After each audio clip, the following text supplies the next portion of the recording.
आज का हमारा नया चैप्टर है solution, dilute solution and colligative properties. मैं आपके पास स्क्रीन शेयर करती हूँ।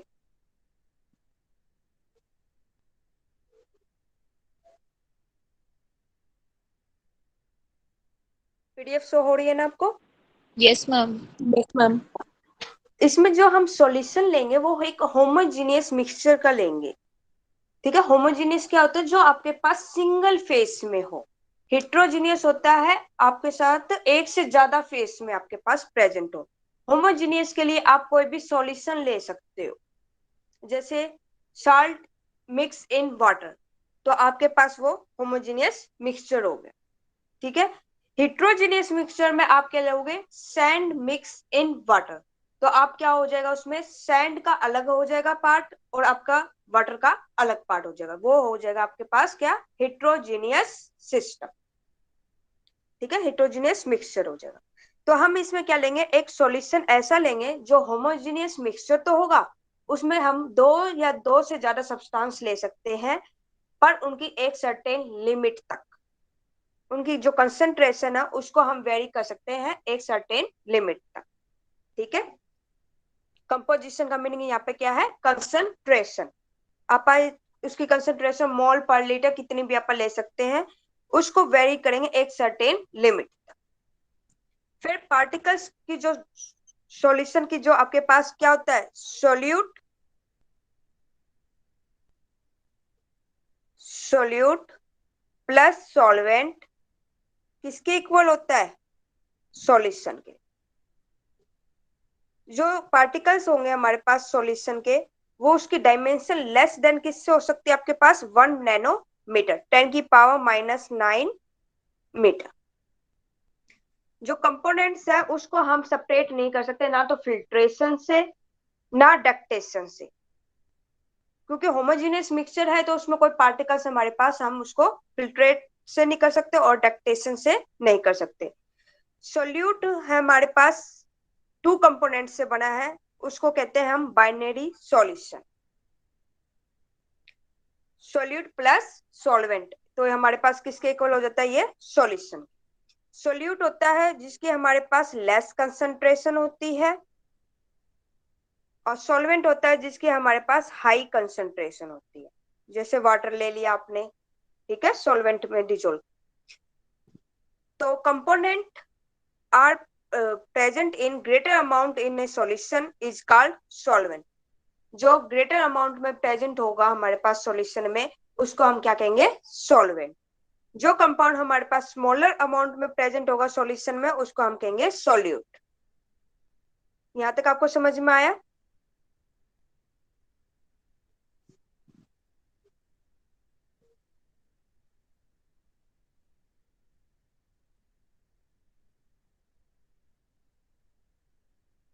Yes ma'am. ओके, इसके बाद है टाइप्स ऑफ हमारे पास सॉल्यूशंस। वो डिपेंड्स करते हैं किस टाइप का आपके पास सोल्यूट है और किस टाइप का आपके पास सॉल्वेंट है। तो हमने एक एग्जांपल लिया सोल्यूट, हमने सॉल्वेंट, सॉल्यूशन और एग्जांपल है उसके।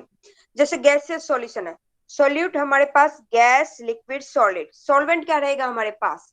जो लार्ज कंसंट्रेशन में प्रेजेंट रहेगा वो सॉल्वेंट हमारे पास यहाँ पे गैस ही रहेगा। गैसियस सॉल्यूशन है तो गैस रहेगा।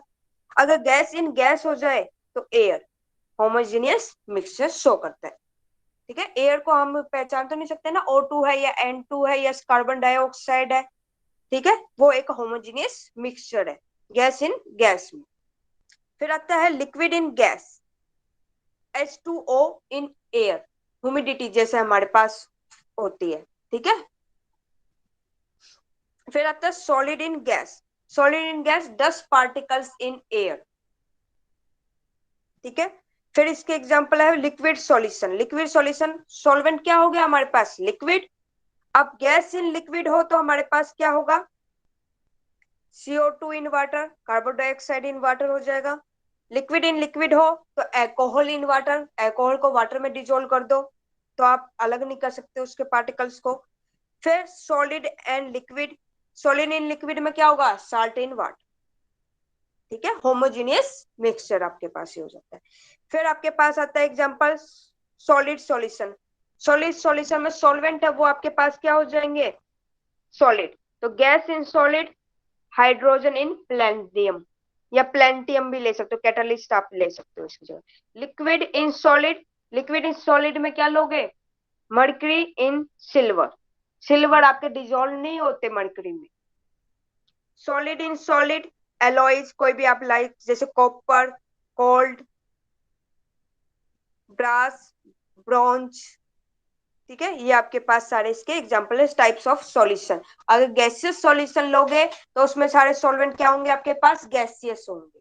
तो gas in gas, liquid in gas, solid in gas, तो उसके एग्जांपल्स आपके पास हो गए। अगर लिक्विड सॉल्यूशन का हुआ तो उसमें सारे सॉल्वेंट किसके होंगे, लिक्विड के होंगे, सोल्यूट आप solid in liquid, liquid in liquid, gas in liquid, उसके फिर आपके पास ये एग्जाम्पल हो जाएंगे। ठीक है, उसके बाद आपके पास methods for expressing the concentration of the solution आप देखते हैं। तो सबसे पहले हमारे पास है कंसंट्रेशन। कंसंट्रेशन को कैसे निकालें, कितना अमाउंट ऑफ सोल्यूट आपने डिजोल्व किया है, कितना अमाउंट आपने सॉल्वेंट लिया है या सॉल्यूशन आपने लिया है। ठीक है, जैसे सोल्यूट आपने ले लिया साल्ट, उसको वाटर में मिक्स कर दिया, ये आपके वाटर है जो यहाँ पे क्या बिहेव शो करेगा, सॉल्वेंट। ठीक है, तो हमें ये चेक करना है कि कंसंट्रेशन किस क्या यूनिट होती है, मोल पर लीटर। तो कितनी आपने मोल लिए, उसके कितना अमाउंट ऑफ सोल्यूट आपने प्रेजेंट करवाया, उसके गिवन सॉल्यूशन आपने अमाउंट ऑफ सॉल्वेंट। ठीक है, तो कंसंट्रेशन ऑफ सोल्यूट को इन सॉल्यूशन में रिप्रेजेंट करेगा उसकी कंपोजिशन। इसको एक्सप्रेस करते हैं हम कई फॉर्मूले से, जैसे परसेंटेज, परसेंटेज में 3 फॉर्मूले होते हैं, mass percentage, volume percentage, mass volume percentage. ठीक है, तो परसेंटेज को हम कैसे निकालते हैं, जितने आपके मार्क्स हो डिवाइड बाय टोटल हो इनटू में 100, ऐसे निकालते हैं ना परसेंटेज। तो इसमें भी हम परसेंटेज ऐसे निकालेंगे, mass of solute present in 100 gram of solution, तो इनटू 100, तो मास कितना आपके पास सोल्यूट का, कितने में आपने डिजोल्व किया है सॉल्यूशन, इनटू में 100। तो आप मान लो कि मास सोल्यूट का क्या है, WB, और सॉल्वेंट का क्या है, टोटल आ जाता है सॉल्यूशन हमारे पास, तो वो हो जाएगा सॉल्वेंट प्लस सोल्यूट इनटू में 100। जैसे आपको मास दे दिया गया सोल्यूट का 5 ग्राम, सॉल्वेंट का आपको 10, तो 10 प्लस 5, तो ये आपके पास आएगा 5 बाई में 50, तो ये आपके पास आ गया 1 बाई में 3। ठीक है, समझ आया मास परसेंटेज कैसे निकाल सकते हैं, इनटू में 100, परसेंटेज निकालने तो इनटू में 100 आ जाएगा। फिर नेक्स्ट होता है वॉल्यूम। वॉल्यूम के लिए भी बिल्कुल सेम है, volume of solute present in 100 parts bye volume of the solution. तो वॉल्यूम परसेंटेज को कैसे निकालोगे, वॉल्यूम सोल्यूट का लोगे डिवाइड में वॉल्यूम आप सॉल्यूशन का लोगे इनटू में 100। वॉल्यूम सोल्यूट का क्या मान लिया, VB, और वॉल्यूम ऑफ सॉल्यूशन क्या हो जाएगा total, VA, solvent plus solution into में 100। फिर मास वॉल्यूम परसेंटेज कैसे निकालोगे, मास of the solute present in 100 centimetre cube of the solution. जैसे हमारे पास क्या है 30% है, W/V है ना मास वॉल्यूम, तो 30 ग्राम हमारे पास प्रेजेंट है इन 100 centimetre cube of the solution में। जो हमने 30 ग्राम सोल्यूट लिया उसको हमने डिजोल्व कितने में करवा दिया, 100 लीटर ऑफ सॉल्यूशन में हमने उसको डिजोल्व करवा दिया, NaOH सॉल्यूशन। ठीक है, समझ आया आपको ये कैसे निकाल सकते हो परसेंटेज। Yes ma'am. फिर आता है सेकंड आपका पार्ट्स पर मिलियन, जिसको आप ppm से डिनोट करते हो। उसमें जो सोल्यूट लेते हो आप वो एक्सट्रीमली स्मॉल क्वांटिटीज का होता है। ठीक है, तो इसको कंसंट्रेशन को किस में एक्सप्रेस करोगे आप, पार्ट्स पर मिलियन। तो वो क्या होता है, mass of solute divide by total mass of solution into में 10 की पावर 6। तो मास ऑफ सोल्यूट आपने मान लिया WB है, total mass of the solution क्या हो गया, WA प्लस WB इनटू में 10 की पावर 6। तो कंसंट्रेशन को हम एक्सप्रेस करेंगे वेरी लो कंसंट्रेशन जैसे hardness of water, concentration of Cl2 in portable water, जैसे आप सी वाटर यूज करते हो वो वाले आपको यहाँ पे यूज करना है। Sample of water contains 2 into में 10⁻³ ग्राम ऑफ क्लोरीन पर लीटर ऑफ द वाटर। तो आप इसको कैसे निकाल लोगे, ये एग्जांपल आपके पास कि वाटर आपने कितना कंटेन किया ग्राम क्लोरीन उसमें है, 2 इंटू में 10⁻³ ग्राम ऑफ क्लोरीन पर लीटर। तो 1 लीटर हो गया आपके पास, तो आपके पास सॉल्यूशन हो गया 1 लीटर। तो आपके पास मास ऑफ सोल्यूट कितना है, 2 इंटू में 10⁻³ और डिवाइड बाय वॉल्यूम क्या है सॉल्वेंट का, 1000 इंटू में 10⁻6। तो ये आ गया आपके पास 2 ppm पार्ट्स पर मिलियन। समझ आया आपको? Yes ma'am. फिर है स्ट्रेंथ ऑफ सॉल्यूशन, थर्ड है आपके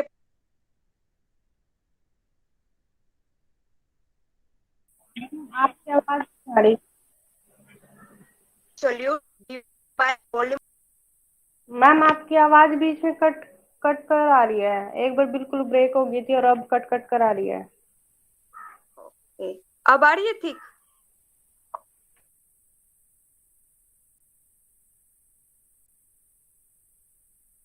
The amount of solute in grams present in 1 liter of the solution। तो स्ट्रेंथ क्या हो जाता है, मास अपॉन में वॉल्यूम।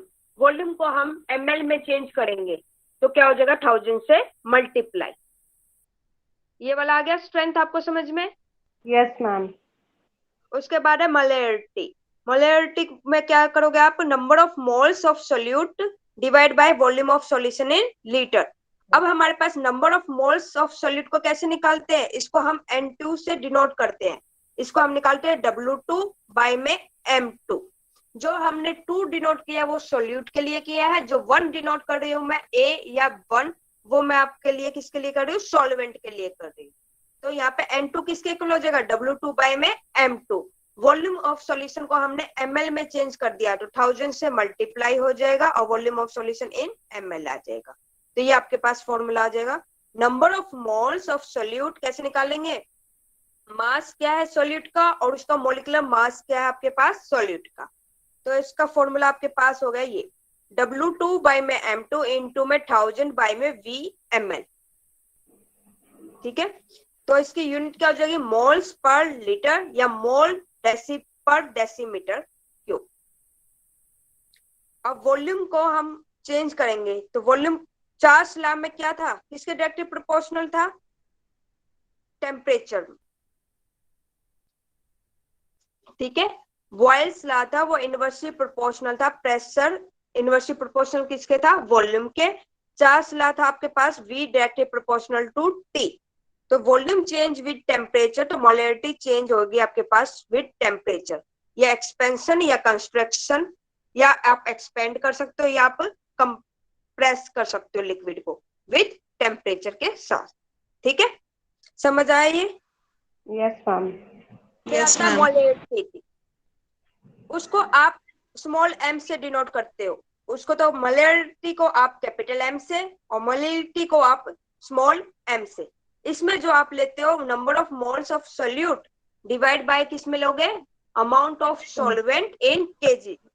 ठीक है, इसको ग्राम में आप चेंज करोगे तो इनटू में 1000 से मल्टीप्लाई करवा दोगे। तो आपके पास number of moles of solute को कैसे निकालोगे, वही फॉर्मूला W2 बाय में M2 इनटू में 1000। तो आपके पास आ जाएगा, ग्राम में चेंज किया है, और यहाँ पे आ जाएगा आपके पास मास ऑफ सॉल्वेंट इन ग्राम।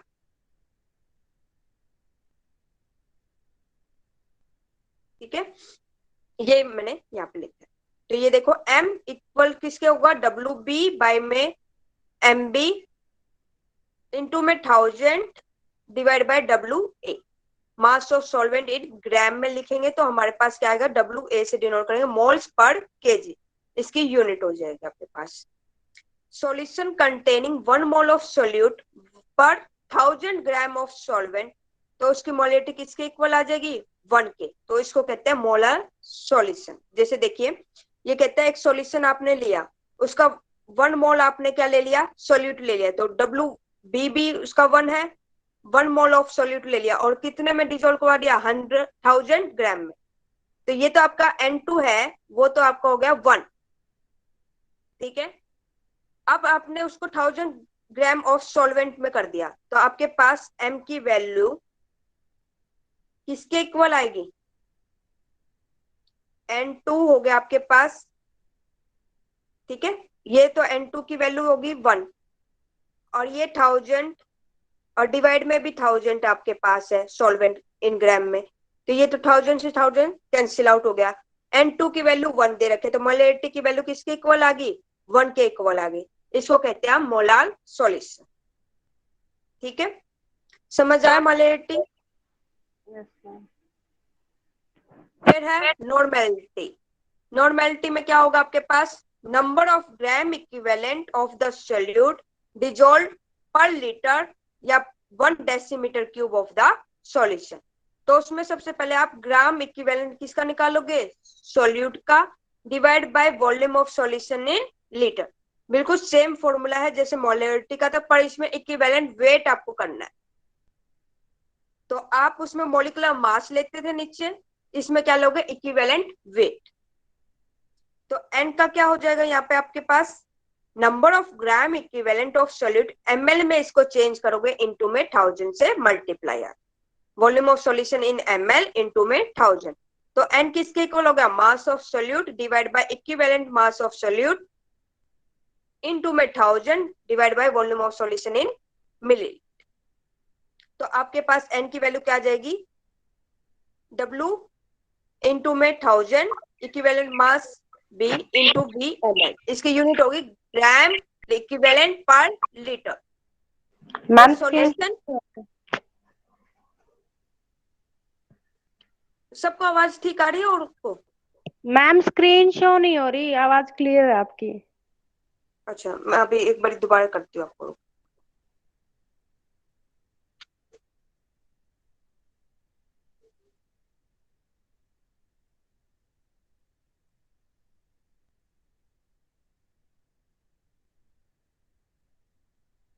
अब हो रही है, यस मैम। हाँ। तो देखिए, नॉर्मेलिटी में करवा रही थी आपको, इसमें आपके पास number of gram equivalent of the solute dissolve किस में होंगे, पर लीटर या 1 decimeter cube of the solution आप कह सकते हो। तो नॉर्मेलिटी में क्या होता है, number of gram equivalents of solute. तो इसमें जो आपके पास N2 है, वो आप कैसे लोगे, इसमें W2 बाय में इक्विवेलेंट वेट, वहां पे मॉलिक्यूलर मास लेते थे, यहाँ पे इक्विवेलेंट वेट लोगे सोल्यूट का, mass of solute divide by equivalent weight of solute, divide bye क्या हो जाएगा, volume of solution in litre. तो लीटर को किस में चेंज करोगे, ml में, तो 1000 से मल्टीप्लाई हो जाएगा आपके पास, तो ये वाली वैल्यू आ जाएगी आपके पास। फिर n किसके इक्वल होगा, mass of solute divide by equivalent mass of solute into में 1000 बाय में volume of solution in ml। तो n किसके इक्वल हो गया, W मास सॉल्यूट का divide by equivalent mass solute का इनटू में 1000 और V मिलीलीटर में चेंज हो गया। तो सॉल्यूशन हमारे पास नॉर्मेलिटी किसके इक्वल हो जाए, यूनिटी के इक्वल आ जाए। अगर 1 के इक्वल आ जाती है तो आपके पास उसको कहते हैं नॉर्मल सॉल्यूशन। कैसे, 1 ग्राम इक्विवेलेंट ऑफ सोल्यूट, जो N2 हमने लिया है वो हमने ले लिया 1 ग्राम इक्विवेलेंट ऑफ सोल्यूट, और उसको 1000 में डिजोल्व कर दिया हमने पर लीटर। तो हमारे पास 1000 से 1000 कैंसिल आउट हो जाएगा, तो नॉर्मेलिटी किसके इक्वल आ गई, यूनिटी के। तो normality of A solution also change with temperature. ठीक है, मोलैरिटी हो या नॉर्मेलिटी हो, ये चेंज होगी, टेम्परेचर जैसे चेंज होगा तो नॉर्मेलिटी और मोलैरिटी भी चेंज होगी। समझ आया यहाँ तक। Yes ma'am. फिर आता है फॉर्मेलिटी। फॉर्मेलिटी में क्या है, जो आपका ये है formula, mass of solute divide by volume of solution in litre. तो जो टर्म आपके पास फॉर्मेलिटी की, वो एक्सप्रेस करती है concentration of substance which exist है जेंट मॉलिक्यूल्स, बड़े बड़े मॉलिक्यूल्स जैसे NaCl हो गया, कॉपर सल्फेट हो गया, जो आपको मॉलिक्यूल्स दिखते नहीं है, एग्जिस्ट नहीं होते। साल्ट मॉलिक्यूल्स बिल्कुल स्मॉल पार्टिकल्स में आ जाता है, कॉपर सल्फेट भी हमारे पास स्मॉल पार्टिकल्स, जिसको हम एग्जिस्ट नहीं कर सकते, एज डिस्क्रीट मॉलिक्यूल्स। ठीक है, बिल्कुल छोटे छोटे पार्टिकल्स के लिए ये यूज की जाती है हमारे पास फॉर्मेलिटी की कंडीशन। फिर आता है नेक्स्ट हमारे पास मोल फ्रैक्शन। मोल फ्रैक्शन कैसे निकालते हैं? वन कंपोनेंट का निकालना है, तो जैसे रेशो हो जाएगा हमारे पास मोल फ्रैक्शन, हमें सॉल्वेंट XA का निकालना है, तो नंबर ऑफ मोल्स होंगे हमारे पास one component divide by total number of moles of all components present in solution. तो जैसे हमें मोल फ्रैक्शन XA सॉल्वेंट का निकालना है, तो क्या हो जाएगा Na divide by Na plus Nb। अगर सोल्यूट का निकालेंगे तो क्या हो जाएगा Nb divide by Na plus Nb। इनका जो सम होता है मोल फ्रैक्शन ऑफ सोल्यूट और मोल फ्रैक्शन ऑफ सॉल्वेंट का, वो किसके इक्वल होता है? 1 के इक्वल होता है। The sum of mole fraction of all the components in solution is always equal to 1। तो मोल फ्रैक्शन इंडिपेंडेंट है हमारे पास किस पे? इन टेम्परेचर पे इंडिपेंडेंट। फिर आता है, क्योंकि वॉल्यूम पे तो हम ले नहीं ले रहे ना, तो ये इंडिपेंडेंट हो गया हमारे पास टेम्परेचर पे। फिर आता है मोल परसेंट। मोल परसेंट कैसे निकालेंगे? मोल्स कंपोनेंट क्या है आपके पास, divide by total number of moles into में 100। तो mole fraction of A component into 100, जो अभी मोल फ्रैक्शन ऊपर निकाला था उसको इनटू 100 कर दो, आपके पास आंसर आ जाएगा। ठीक है, फिर आता है mass fraction of A solution. Mass fraction solution जो रेशियो होगा आपके पास मास ऑफ ए कंपोनेंट या divide by total mass of the solution. तो मास फ्रैक्शन भी चेंज नहीं होगा टेम्परेचर के अकॉर्डिंग, खाली चेंज कौन कौन से होंगे? मोलैरिटी और नॉर्मेलिटी, जिसमें आप वॉल्यूम यूज कर रहे हो। ठीक है, वहां पे चेंज होगा विद टेम्परेचर के साथ, और कहीं आपके पास टेम्परेचर के साथ चेंज नहीं होगा। समझ आए यहाँ तक? Yes ma'am. फिर आता है नेक्स्ट आपका टॉपिक है केमिकल पोटेंशियल और partial molar free energy. Thermodynamic properties हम लेंगे, जैसे free energy, enthalpy, entropy, free energy, या हमारे पास एग्जांपल्स है एक्सटेंसिव प्रॉपर्टी। एक्सटेंसिव प्रॉपर्टी क्या होती है? जो डिपेंड करता है अमाउंट ऑफ सब्सटेंस पे। इंटेंसिव प्रॉपर्टी क्या होता है? जो अमाउंट ऑफ सब्सटेंस पे डिपेंड नहीं करता। तो इसकी वैल्यू हमारे पास चेंज होती रहती है, नंबर ऑफ मोल्स की तरफ से चेंज होगी, चेंज विद चेंज इन मास। तो नंबर ऑफ मोल्स भी चेंज होंगे ऑफ द सिस्टम। तो हमने कंसीडर कर लिया एक ओपन सिस्टम, जिसमें N1 N2 N3 हमारे पास क्या हो जाता है? ओपन सिस्टम, क्लोज सिस्टम और आइसोलेटेड सिस्टम होता है।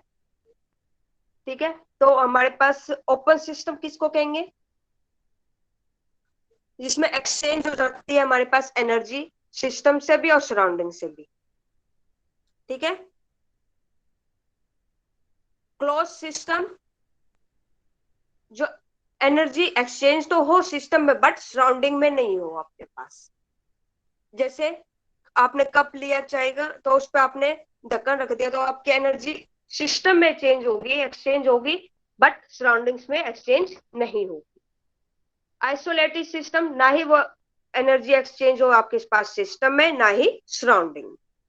ठीक है, तो यहाँ पे हमने कंसीडर कौन सा किया? ओपन सिस्टम कंसीडर किया, जिसमें हमने नंबर ऑफ मोल्स कंटेन किए N1 N2 N3 moles of various components. X एक फंक्शन ले लिया हमने किसका? टेम्परेचर का, प्रेशर का और number of moles various constituents का। तो ये हमारे पास जो N1 N2 N3 इनका जो सम होगा वो किसके इक्वल होगा? टोटल नंबर ऑफ मोल्स, उसको हम ले सकते हैं N। अब हमने small change in temperature, pressure and number of moles constituents के चेंज करने, तो चेंज इन प्रॉपर्टी वो हम कैसे ले सकते हैं? Curl X by curl T, pressure constant, number of moles constituents भी constant dt, plus curl X by curl P dp, temperature constant, n1 n2 number constant, फिर dn1 रिस्पेक्ट, फिर dn2 की रिस्पेक्ट में करेंगे। तो हमने इसमें ले लिया कि टेम्परेचर और प्रेशर क्या हो गए? सिस्टम के कांस्टेंट हो गए, तो dt हमारे पास 0 और dp भी 0। तो ये इक्वेशन हमारे पास किसके इक्वल आ जाएगी? Curl x by curl n1 dn1, temperature, pressure n2 n3 ये हमारे पास कांस्टेंट हो जाएंगे, plus curl x by curl n2, temperature, pressure n1 n3 ये कांस्टेंट हो जाएंगे dn2। ये थर्ड इक्वेशन आ जाएगी। जो राइट हैंड साइड है ये हमारे पास, ये वाली जो टर्म है ये हमारे पास पार्शियल मोलर प्रॉपर्टी कहलाती है of the that particular constituents.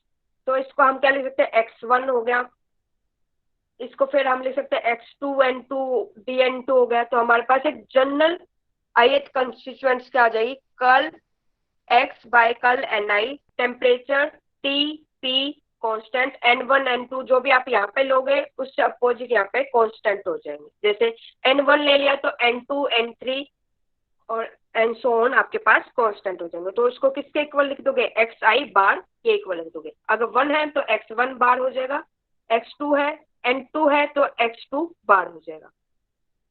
आपके पास न्यू आई है, केमिकल पोटेंशियल किसके इक्वल होता है, गिव्स फ्री एनर्जी चेंज किसके, 1 मोल ऑफ, जैसे आप कह सकते हो number of moles of all constituents particles. Temperature, pressure, n1 n2 ये आपके पास होता है। अगर आप नंबर ऑफ मोल्स हैं जो वो 1 ले लेते हो उनका एडिशन, तो वो किसके इक्वल हो जाएगा, न्यू आई केमिकल पोटेंशियल इक्वल हो जाएगा आपके पास गिव्स फ्री एनर्जी के। तो ये बात इसमें है, chemical potential of a component in a given mixture is the change in free energy of the system which results on the addition of 1 mole of that particular component at constant temperature and pressure to such a large quantity of the system that there is no appreciable change in the composition of the system। तो हमारे पास dg है वो equation में किसके equal होगा, dg1 dg bye में dn1 bye में into में dn1, टेम्परेचर, प्रेशर और n2 n3 ये आपके पास इक्वेशन आ जाएगी। इसमें टेम्परेचर और प्रेशर कांस्टेंट है इसलिए वो हमारे पास टर्म क्या होगी, पहले ही 0 होगी थी, इसलिए फिर हमारे पास ये इक्वेशन आए। अब इसको हमने क्या माना था, न्यू 1। देखो न्यू आई की जनरल इक्वेशन थी curl g by curl n i, तो न्यू 1 ले लिया तो यहाँ पे आ जाएगा न्यू 1 dn1, फिर न्यू 2 dn2, फिर न्यू 3 dn3, ऐसे सो ऑन आपके पास इक्वेशन हो जाएगी। फिर n1 n2 और n3 ये अपने डेफिनेट कंपोजिशन है, इसको तो आपको वैसे रखना है। अब इसको इंटीग्रेट कर दो, तो इंटीग्रेट करोगे तो आप